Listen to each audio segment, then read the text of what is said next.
التحضير لشهر رمضان في السودان يبدأ في وقت مبكر، وذلك بإعداد مشروبات خاصة بهذا البلد، منها الحلومر ويسمى أيضا الأبري، يمتاز بإخماد العطش والإشباع، والعراداب من ثمرة تشبه التمر هندي، والجونغليس من ثمار أشجار التبلدي، إضافة إلى الكركديه.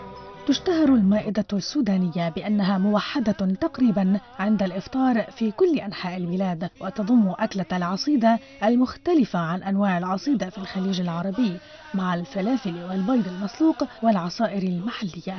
في هذا البلد المعروف بالبساطة، موائد الرحمن تتسم بالمبادرة الشخصية، فكل أسرة تضع إفطارها أمام منزلها، ويجتمع الرجال لتناولها سوية، كل يأتي بزاده حسب استطاعته، ما ينم عن أصالة المجتمع السوداني، ويجسد معاني التكافل والتآلف والرحمة والمساواة وحب عمل الخير، ومنه السعي لنيل ثواب إفطار الصائمين باستقبال عابري السبيل.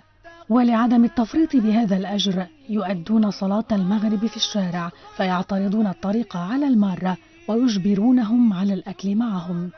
كما اشتهرت بعض القرى بالتكفل بالباصات السفرية الكاملة التي يصادف مرورها وقت الأذان. هذه العادة عند السودان لا تفرق بين المرة في الشوارع، مسلمين أو مسيحيين أو غيرهم، فالغرض منها التواصل والكرم وإشاعة المحبة والتشارك.